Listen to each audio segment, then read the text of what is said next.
نبی کریم صلی اللہ علیہ وسلم نے فوت ہونے سے کچھ عرصہ پہلے حج کیا۔ یہ حج آپ کے فوت ہونے سے تقریباً 3 مہینے پہلے ادا کیا گیا۔ نبی صلی اللہ علیہ وسلم نے اس حج کے دوران میدان عرفات میں جو خطبہ دیا اس کی بہت زیادہ اہمیت ہے۔ علماء کرام نے اس خطبے کا بہت زیادہ اہتمام کیا، اسے بہت زیادہ اہمیت دی، اس پہ بہت زیادہ توجہ دی۔ اور اس خطبے کی اتنی اہمیت کیوں نہ ہو جب کہ وہ اس انسان کا خطبہ ہے جو تمام انسانوں میں سب سے افضل، سب سے اعلیٰ، سب سے مقدس اور سب سے محترم ہے۔ یہ خطبہ اس عظیم انسان کا خطبہ ہے جن کا یہ فرمان ہے کہ اعطیت بجوامع الکلم، کہ اللہ رب العزت نے جن امور میں مجھے دیگر انبیاء کرام علیہم الصلاۃ والسلام پہ فضیلت بخشی ہے، ان میں سے ایک یہ ہے کہ میں جامع ترین الفاظ کہتا ہوں، یعنی کہ ایسے الفاظ کہتا ہوں جو مختصر سے ہوتے ہیں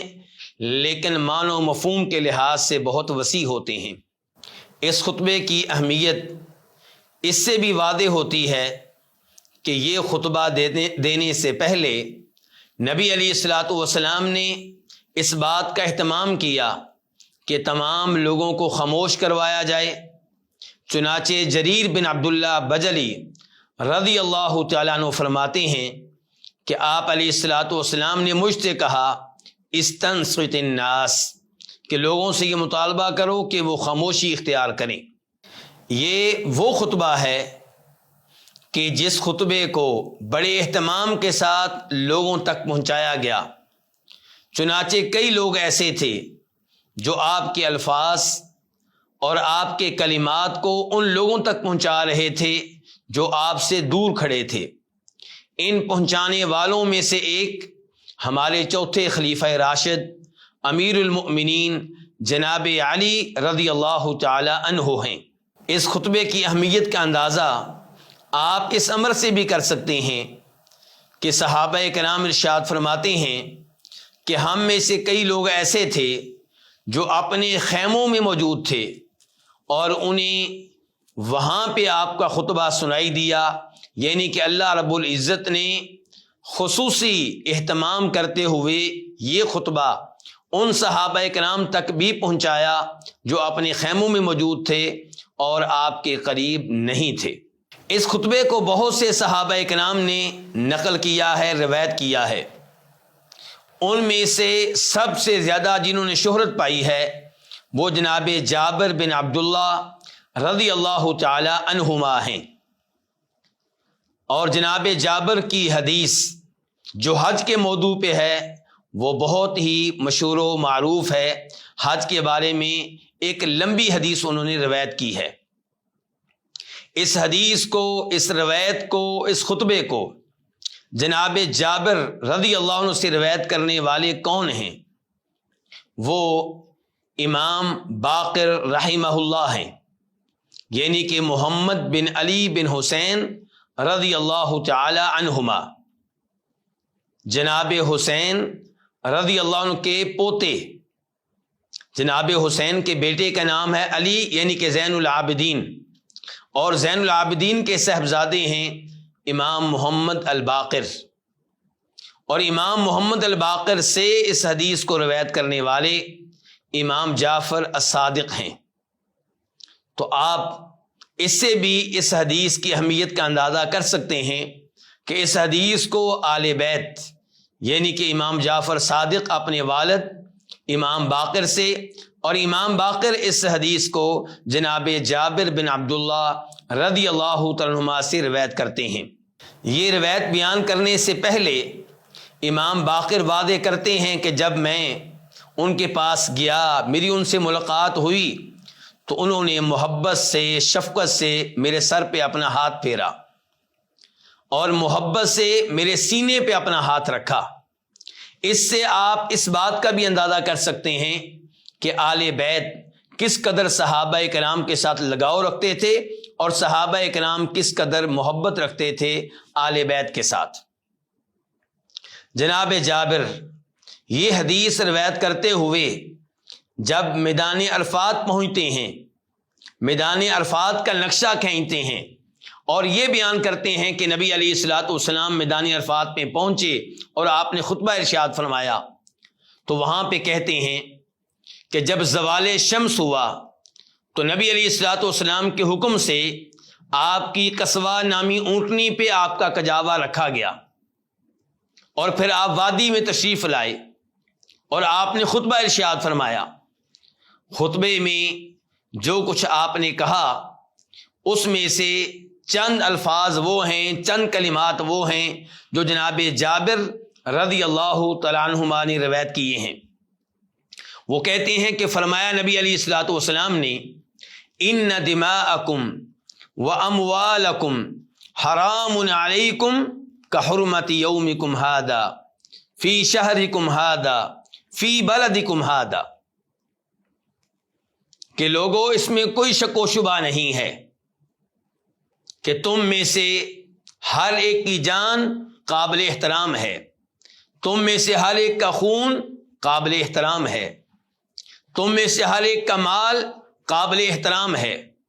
یعنی کہ کسی کو اس بات کی اجازت نہیں ہے کہ کسی مسلمان کو قتل کرے، کسی کو اس بات کی اجازت نہیں ہے کہ کسی مسلمان کو زخمی کرے، کسی کو اس بات کی اجازت نہیں ہے کہ کسی کی جان کو کوئی بھی نقصان پہنچائے، کسی مسلمان کی پٹائی کرنا، کسی مسلمان کو مکہ مارنا، کسی مسلمان کو تھپڑ رسید کر دینا، ان امور کی قطعاً اجازت نہیں ہے۔ ہر مسلمان قابل احترام ہے اور ایسے ہی ہر مسلمان کا مال بھی قابل احترام ہے، کسی کے مال پہ کسی بھی شکل میں قبضہ کرنے کی اجازت نہیں ہے۔ رشوت کے طور پہ کسی کا مال لے لینا، وراثت کے مال پہ اکیلے قابض ہو جانا، اپنے باقی بھائیوں کو ان کا حصہ نہ دینا، اپنی بہنوں کو ان کا حصہ نہ دینا، اسلام اس کی قطعاً اجازت نہیں دیتا۔ کوئی آپ کو قرض دے، آپ کے ساتھ نیکی کرے اور آپ اسے یہ قرض واپس کرنے سے انکار کریں یا اس میں تاخیر کا مظاہرہ کریں، اس بات کی اسلام اجازت نہیں دیتا۔ کسی بھی مسلمان کا مال آپ کے لیے حلال نہیں ہے الا یہ کہ کوئی جائز طریقہ ہو۔ مسلمانوں کے مالوں کی حرمت کو واضح ترین شکل میں بیان کرنے کے لیے یہ بھی ارشاد فرمایا، مسلمانوں کے مال، مسلمانوں کی جانیں ایسے ہی قابل احترام ہیں جیسے آج کا دن یعنی کہ یوم عرفات قابل احترام ہے، مکہ کی سرزمین پہ رہتے ہوئے ذی الحجہ کے مہینے میں، یعنی کہ کتنی ہی حرمتیں جمع ہو گئیں۔ مکہ قابل احترام شہر ہے، ایک مقدس شہر ہے، اس مقدس اور قابل احترام شہر میں ذی الحجہ کے مہینے میں، اور ذی الحجہ بھی قابل احترام مہینہ ہے، ایک مقدس مہینہ ہے، تو مکہ جیسے مقدس شہر میں، ذی الحجہ جیسے مقدس مہینے میں یوم عرفات نہایت قابل احترام ہے۔ تو جیسے مکہ مکرمہ قابل احترام ہے، ذی الحجہ کا مہینہ قابل احترام ہے، یوم عرفات قابل احترام ہے، بلکہ یوم عرفات جیسے مکہ میں قابل احترام ہے ایسے ہی ہر مسلمان کی جان قابل احترام ہے، ہر مسلمان کا مال قابل احترام ہے۔ اور ایک دوسری روایت میں یہ بھی آتا ہے کہ آپ نے یہ الفاظ بھی کہے تھے وَأَعْرَاضَكُمْ، کہ تمہاری عزتیں بھی قابل احترام ہیں، یعنی کہ ہر مسلمان کی عزت قابل احترام ہے۔ کسی کو اس بات کی اجازت نہیں ہے کہ اپنے مسلمان بھائی کی عزت کو کسی بھی طریقے سے نقصان پہنچائے، اس کی غیبت کرے، اس پہ کوئی تہمت لگائے، اس سے بدتمیزی کرے، لوگوں کے سامنے اس کی بے عزتی کرے۔ اسلام ان امور کی قطعاً اجازت نہیں دیتا۔ جہاں ہمیں ان الفاظ سے، ان تعلیمات پہ عمل کرنے کا سبق ملتا ہے، وہاں پہ ہمیں یہ سبق بھی ملتا ہے کہ دین اسلام ایک عظیم دین ہے جو مسلمانوں کی عزت کی حفاظت کرتا ہے، مسلمانوں کے مال کی حفاظت کرتا ہے، مسلمانوں کی عزت کی حفاظت کرتا ہے۔ اس سے ہمیں یہ بھی پتہ چلا کہ نبی علیہ الصلوۃ والسلام کتنے عظیم انسان ہیں کہ آپ کی تعلیمات ایسی ہیں جن پہ عمل کیا جائے تو دہشت گردی ختم ہو جائے، جن پہ عمل کیا جائے تو ہر مسلمان کا مال محفوظ ہو جائے، آپ کی تعلیمات پہ عمل کیا جائے تو ہر مسلمان مرد اور عورت کی عزت محفوظ ہو جائے۔ اس کے بعد نبی علیہ الصلوۃ والسلام نے ارشاد فرمایا، الا کل شیء من امر الجاہلیت تحت قدمی موضوع۔ الا، لوگوں میری بات دھیان سے سن لو، توجہ سے سن لو، کان کھول کر سن لو کہ زمانہ جاہلیت کی جتنی بھی رسمیں ہیں، زمانہ جاہلیت کے جتنے بھی رواج ہیں اور خلاف شریعت ہیں، ان سب کو میں ختم کر رہا ہوں، اپنے پاؤں تلے روند رہا ہوں، ان کی کوئی حیثیت نہیں ہے، انہیں اب جاری رکھنے کی اجازت نہیں ہوگی۔ نبی علیہ الصلوۃ والسلام کے ان الفاظ سے مجھے اور آپ کو کیا پیغام ملا کہ اے مسلمانوں، تمہارا دین ایک کامل اور مکمل دین ہے، تم دیگر اقوام کے محتاج نہیں ہو، وہ تمہارے محتاج ہیں کہ وہ تم سے تعلیمات لیں، تم سے ہدایت لیں، تم سے علم لیں، تمہارے اوپر اللہ نے عظیم الشان کتاب نازل کی ہے، وہ تم سے سیکھیں۔ تمہیں اس بات کی اجازت نہیں ہے کہ تم ان کی عادتیں اپناؤ، تم ان کی تقلید کرو، تم ان کی نقل کرو، تم ان کی مشابہت اختیار کرو۔ تیسرے نمبر پہ فرمایا نبی کریم صلی اللہ علیہ وسلم نے، وَدِمَاءُ الْجَاهِلِيَّةِ مَوْضُوعَةٌ، کہ آج میں اس بات کا بھی اعلان کرتا ہوں کہ زمانہ جاہلیت کے خون معاف ہیں۔ زمانہ جاہلیت میں اگر کسی کے رشتہ دار کو قتل کیا گیا ہے تو اسے اس کا بدلہ لینے کی اجازت نہیں ہے۔ یہ الفاظ آپ نے کیوں کہے؟ ان الفاظ کے ذریعے بھی آپ نے ایک غلط رسم کا خاتمہ فرمایا۔ اگر کوئی ایک کسی دوسرے قبیلے، دوسرے خاندان کے ایک آدمی کو قتل کر دیتا تو وہ کہتے اب ہم اس وقت تک چین سے نہیں بیٹھیں گے جب تک کہ ہم قاتل کو قتل نہ کریں، قاتل کے بھائیوں کو قتل نہ کریں، قاتل کے والد کو قتل نہ کریں، قاتل کے بیٹے کو قتل نہ کریں۔ پھر قتل در قتل کا ایک سلسلہ شروع ہو جاتا۔ تو نبی علیہ الصلوۃ والسلام نے اس سلسلے کا خاتمہ فرمایا، ورنہ اسلام قصاص کا قائل ہے، اسلام اس بات کا قائل ہے کہ قاتل کو قتل کیا جائے، لیکن قتل کی وجہ سے آپ ہمیشہ کے لیے ایک دشمنی کو پال لیں اور وہ جنہوں نے آپ کا قتل کیا ہے آپ ان کے کئی لوگوں کو قتل کریں، پھر وہ آپ کے کئی لوگوں کو قتل کریں، اور ہر قبیلے کا آدمی خوف کی حالت میں زندگی گزارے۔ اس چیز کا آپ نے خاتمہ کیا اور فرمایا زمانہ جاہلیت کے خون ختم کیے جا رہے ہیں۔ چنانچہ آپ نے خود نمونہ بنتے ہوئے یہ بھی ارشاد فرمایا کہ ہمارے خاندان کے ربیہ بن حارث کے بیٹے کو حذیل قبیلے کے لوگوں نے قتل کیا تھا، میں اس خون کو معاف کر رہا ہوں، یعنی کہ ہم اس کا بدلہ نہیں لیں گے، قصاص نہیں لیں گے، اس کا معاوضہ نہیں لیں گے، اس کی دیت وصول نہیں کریں گے۔ چوتھے نمبر پہ نبی کریم صلی اللہ علیہ وسلم نے ارشاد فرمایا، وَرِبَ الْجَاهِلِيَّةِ مَوْضُوعٌ، زمانہ جاہلیت کے سود کو ختم کیا جا رہا ہے، یعنی کہ سود آج کے بعد لینے کی اجازت نہیں ہوگی۔ میرے بھائیوں، میری بہنوں، آپ جانتے ہیں کہ سود بہت بڑا ظلم ہے، بہت بڑی زیادتی ہے۔ ایک آدمی آپ کے پاس محتاج بن کر آیا، اس نے آپ سے قرض لیا،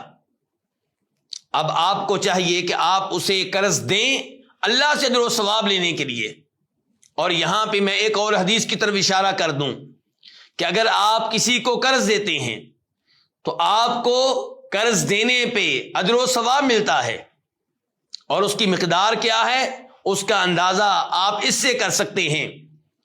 کہ اگر آپ کسی کو مثال کے طور پہ 1 لاکھ روپیہ دیتے ہیں، 1 مہینے کے لیے دیتے ہیں، تو آپ کو روزانہ کی بنیاد پہ 1,00,000 روپیہ صدقہ خیرات کرنے کا ثواب ملے گا۔ اس سے آپ اندازہ کریں کہ قرض دینا کتنی بڑی نیکی ہے۔ اور اگر وہ بھائی جس کو آپ نے قرض دیا ہے اس کے حالات خراب ہو گئے، وہ تنگ دست ہو گیا، وہ قرض واپس کرنے کے قابل نہیں رہا، آپ اسے مزید مہلت دیتے ہیں، تو اب جتنی آپ مہلت دیں گے ہر دن کے بدلے میں آپ کو ڈبل اجر و ثواب ملے گا۔ یعنی کہ آپ نے اگر مزید 1 مہینہ کی مہلت دی تو اب ہر دن کے بدلے میں آپ کو 2,00,000 روپیہ صدقہ خیرات کرنے کا ثواب ملے گا۔ تو قرض دینا بہت بڑی نیکی ہے، لیکن اس پہ منافع لینا، اضافہ لینا، یہ بہت بڑا جرم ہے، بہت بڑا گناہ ہے، اتنا بڑا گناہ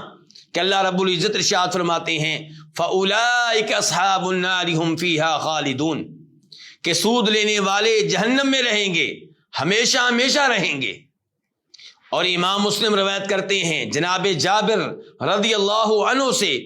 کہ نبی علیہ الصلوۃ والسلام نے لعنت کی ہے اس پہ جو سود لے، اس پہ جو سود دے، اس پہ جو سودی معاملے کو تحریر کرے، اور ان پہ بھی لعنت کی جو سودی معاملے پہ گواہ بنتے ہیں۔ تو نبی علیہ الصلوۃ والسلام نے اس عظیم الشان خطبے میں جہاں 1,00,000 سے زیادہ لوگ موجود تھے سود کے خاتمے کا اعلان کیا، اور یہاں پہ بھی آپ نمونہ بنے۔ چنانچہ آپ نے کہا کہ میرے چچا عباس بن عبد المطلب رضی اللہ تعالیٰ عنہ کے ذمے انہوں نے جو بھی لوگوں سے قرض لینا تھا وہ صرف قرض واپس لیں گے، وہ سود نہیں لیں گے۔ معاہدے کے مطابق انہوں نے قرض بھی لینا ہے، سود بھی لینا ہے، لیکن چونکہ آپ نے سود کے خاتمے کا اعلان کر دیا اس لیے آپ نے کہا کہ میرے چچا اصل مال واپس لیں گے، وہ بھی سود واپس نہیں لیں گے۔ نبی صلی اللہ علیہ وسلم نے اس عظیم الشان خطبے میں عورتوں کو نظر انداز نہیں کیا، عورتوں کے حقوق بیان کیے، عورتوں کے بارے میں مردوں کو نصیحت کی۔ چنانچہ آپ نے کہا فاتقوا اللہ فی النساء، کہ لوگوں عورتوں کے معاملے میں اللہ سے ڈرتے رہنا۔ فإنکم اخذتموہن بامانۃ اللہ واستحللتم فروجہن بکلمۃ اللہ، تمہیں یہ بات بھولنی نہیں چاہیے کہ یہ عورتیں، کسی کی بیٹی، کسی کی بہن تمہارے گھر میں کیوں آئی ہے؟ اللہ کے عہد پہ آئی ہے۔ یہ تمہارے لیے کیسے حلال ہوئی ہے؟ اللہ کے کلام کے ذریعے حلال ہوئی ہے۔ اللہ نے کہا ہے کہ فَانكِحُوا مَا طَابَ لَكُم مِّنَ النِّسَاءِ، کہ جو عورتیں تمہیں اچھی لگیں تم ان سے نکاح کر سکتے ہو، نکاح کے ذریعے تمہارے لیے حلال ہو گئیں۔ یہ اللہ کا تمہارے اوپر انعام ہے، یہ اللہ کا تمہارے اوپر فضل و کرم ہے۔ تو اب اس اللہ سے ڈرو جس کے کلام کے ذریعے یہ عورتیں تمہارے لیے حلال ہوئیں، اس اللہ سے ڈرو جس کے عہد پہ تم ان عورتوں کو اپنے گھروں میں لے کر آئے ہو، ان کے حقوق ادا کرو، ان پہ ظلم و زیادتی سے بچو۔ تمہارا ان عورتوں پہ یہ حق ہے کہ وہ تمہارے گھر میں کسی ایسے فرد کو، کسی ایسے مرد کو، کسی ایسی عورت کو داخل نہ ہونے دیں جس کے گھر میں آنے کو تم ناپسند کرتے ہو۔ یہ آپ کی بہت ہی عظیم نصیحت ہے۔ اگر اس پہ عمل کیا جائے تو طلاق کے واقعات میں کمی آ سکتی ہے۔ جب عورت بڑی جرت کے ساتھ اپنے گھر میں کسی ایسے مرد کو، کسی ایسے عورت کو داخل کر لیتی ہے جسے اس کا خامند ناپسند کرتا ہے، تو اس سے مسائل کھڑے ہوتے ہیں، اس کی وجہ سے اختلافات پیدا ہوتے ہیں، اس کی وجہ سے لڑائیاں ہوتی ہیں، جھگڑے بڑھتے ہیں، اور معاملہ طلاق تک پہنچ جاتا ہے۔ ایک مرد کو کم از کم یہ حق دینا چاہیے کہ اس کے گھر میں وہ کچھ ہو جو وہ چاہتا ہے۔ جب وہ ایک مرد کو پسند نہیں کرتا، ایک عورت کو پسند نہیں کرتا، تو اس کی بیوی کو یہ حق حاصل نہیں ہے کہ اس مرد کو، اس عورت کو اس کی مرضی کے بغیر، خامند کی اجازت کے بغیر اس کے گھر میں داخل کرے۔ نبی علیہ الصلوۃ والسلام کی ان تعلیمات پہ عمل کیا جائے تو اختلافات کے دروازے بند ہو جائیں گے اور طلاق کے کیسز میں کمی آئے گی۔ تو نبی علیہ الصلوۃ والسلام کا یہ ارشاد واضح ترین ارشاد ہے، اور اس کے آخر میں آپ نے یہ بھی کہا مردوں کے حق کو واضح کرتے ہوئے کہ اگر عورتیں خاوند کے گھر میں کسی ایسے مرد کو داخل ہونے کی اجازت دیں، کسی ایسی عورت کو داخل ہونے کی اجازت دیں جس کے آنے کو خاوند پسند نہیں کرتا، تو مرد کو حق حاصل ہے کہ ایسی عورت کی ہلکی پھلکی پٹائی کر سکتا ہے۔ پھر آپ نے عورتوں کے حقوق بیان کرنے کا سلسلہ جاری رکھتے ہوئے ارشاد فرمایا کہ اے مردو، تمہاری بیویوں کا تمہارے اوپر یہ حق ہے کہ انہیں تم کھانا فراہم کرو، ان کے لباس کا بندوبست کرو۔ نبی علیہ الصلوۃ والسلام نے مردوں کے حقوق بھی بیان کر دیے اور عورتوں کے حقوق بھی بیان کر دیے، اور آخر میں ارشاد فرمایا کہ لوگو، میں تم میں ایک ایسی کتاب چھوڑ کر جا رہا ہوں، ما ان اعتصمتم بہ لن تضلوا بعدہ ابدا، ایک ایسی کتاب جس کو اگر تم نے مضبوطی سے تھام لیا، اس کی تلاوت کرتے رہے، اس پہ ایمان لاتے رہے، اسے سمجھتے رہے، اس پہ عمل کرتے رہے، اس کے مطابق اپنی زندگی کو ڈھالتے رہے، فرمایا تم گمراہی سے بچ جاؤ گے، ہدایت پہ رہو گے، جنت کی راہ پہ لگ جاؤ گے۔ وہ کتاب کون سی کتاب ہے؟ فرمایا اللہ کی کتاب۔ اور یہاں پہ یہ بات ذہن نشین رہے کہ نبی علیہ الصلوۃ والسلام نے قرآن کا نام لیا ہے، حدیث کا نام نہیں لیا۔ تو کیا آپ کہہ سکتے ہیں کہ قرآن کافی ہے ہماری نجات کے لیے، ہماری کامیابی کے لیے، گمراہی سے محفوظ رہنے کے لیے قرآن کافی ہے؟ جواب اس کا یہ ہے کہ بالکل قرآن کافی نہیں ہے۔ سوال پیدا ہوگا کہ پھر آپ نے اس موقع پہ احادیث کا تذکرہ کیوں نہیں کیا؟ تو جواب یہ ہے کہ آپ نے قرآن کا تذکرہ کر دیا اور اسی پہ اکتفا کیا، کیونکہ قرآن جب آپ پڑھیں گے تو قرآن آپ کو حکم دے گا کہ آپ احادیث کی جانب رجوع کریں۔ وَمَا آتَاكُمُ الرَّسُولُ فَخُذُوهُ وَمَا نَهَاكُمْ عَنْهُ فَانْتَهُوا، قرآن کہے گا وَأَطِیعُوا اللَّهَ وَأَطِیعُوا الرَّسُولَ۔ قرآن آپ سے تقاضا کرے گا کہ نبی علیہ الصلوۃ والسلام کی احادیث پہ عمل کرنا ضروری ہے۔ قرآن آپ سے اس بات کا تقاضا کرے گا کہ آپ نبی علیہ السلام کی احادیث کی جانب رجوع کریں۔ تو جب یہ کہا جائے قرآن کافی ہے، اس کا مطلب یہ ہے کہ وہ قرآن کافی ہے جو ہماری رہنمائی احادیث کی طرف کرتا ہے، جو ہمیں حکم دیتا ہے کہ نبی علیہ الصلوۃ والسلام کی اطاعت کرو، جو یہ کہتا ہے کہ وَإِن تُطِيعُوهُ تَهْتَدُوا، ہدایت پانا چاہتے ہو تو نبی علیہ الصلوۃ والسلام کے فرامین کو مانو۔ نبی علیہ الصلوۃ والسلام نے آخر میں صحابہ کرام سے کہا کہ لوگو، وَأَنْتُمْ تُسْأَلُونَ عَنِّي، تم سے ایک دن میرے بارے میں سوال ہوگا، میرے بارے میں پوچھا جائے گا۔ فَمَا أَنْتُمْ قَائِلُونَ، تو تم میرے بارے میں کیا جواب دو گے، میرے بارے میں کیا شہادت دو گے؟ صحابہ کرام نے کہا ہم یہ شہادت دیں گے کہ آپ نے اللہ کا پیغام پہنچا دیا، آپ نے اللہ کی طرف سے دی گئی امانت ہم تک منتقل کر دی، آپ نے نصیحت کا، خیر خواہی کا حق ادا کر دیا۔ تو نبی علیہ الصلوۃ والسلام اس موقع پہ اپنی انگشت شہادت کو کبھی آسمانوں کی طرف کرتے اور کبھی زمین کی طرف کرتے، اور آسمانوں کی طرف انگلی اٹھاتے ہوئے کہتے اللہم اشہد، اللہم اشہد، اے اللہ گواہ ہو جا، یعنی کہ میرے امتی، میرے صحابہ کرام میرے حق میں گواہی دے رہے ہیں کہ میں نے اللہ تیرا پیغام پہنچا دیا، تیرا کلام پہنچا دیا، میں نے اس کا حق ادا کر دیا۔ اور یہاں پہ یہ بات ذہن میں رہے کہ نبی علیہ الصلوۃ والسلام اپنی انگلی آسمانوں کی طرف اٹھاتے ہیں اور نیچے کرتے ہیں، کیوں؟ یہ اس بات کی طرف واضح اشارہ ہے کہ اللہ رب العزت اوپر ہیں، اور یہ عقیدہ غلط ہے کہ اللہ رب العزت ہر جگہ ہیں۔ ذاتی طور پہ اللہ رب العزت عرش سے اوپر ہیں، ہر مخلوق سے اوپر ہیں، جیسا کہ اللہ تعالیٰ ارشاد فرماتے ہیں الرحمن علی العرش استویٰ، کہ رحمان عرش سے اوپر ہے۔ البتہ اوپر ہونے کے باوجود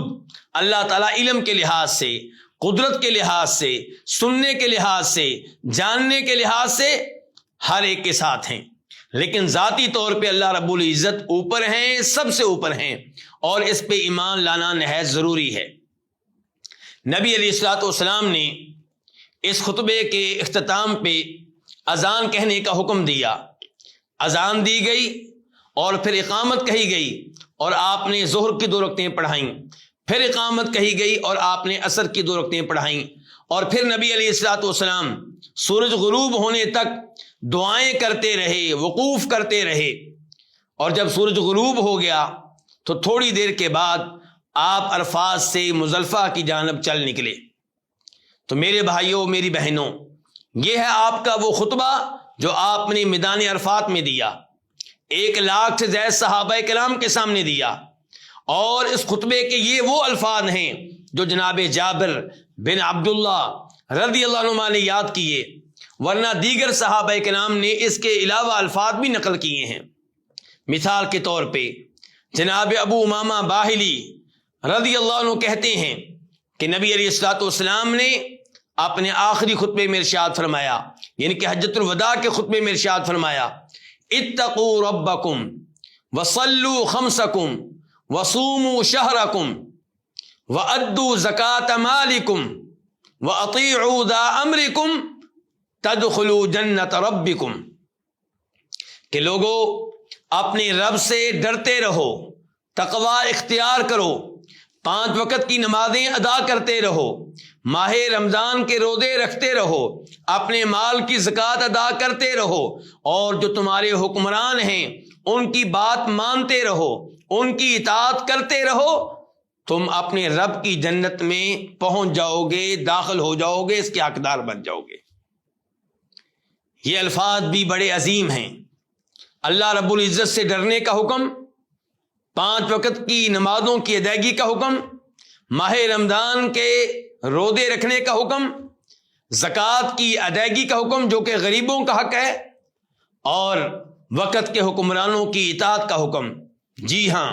وقت کے حکمرانوں کی اطاعت کرنی چاہیے, ان کا ہر وہ آرڈر ماننا چاہیے جو شریعت کے خلاف نہ ہو. جب وہ کوئی ایسا آرڈر دیں جو شریعت کے خلاف ہو, اسے نظر انداز کر دینا چاہیے, لیکن اس غلط آرڈر کی وجہ سے ان کے دیگر آرڈرز جو شریعت کے خلاف نہیں ہیں انہیں نظر انداز کر دینا, اس بات کی اجازت نہیں ہے. ایسے ہی امام احمد رحمہ اللہ روایت کرتے ہیں جناب فضالہ بن عبید رضی اللہ تعالیٰ عنہ سے کہ نبی علیہ الصلوۃ والسلام نے اس موقع پہ یہ بھی کہا تھا کہ کیا میں تمہیں یہ نہ بتاؤں کہ مومن کون ہے, صاحب ایمان کون ہے؟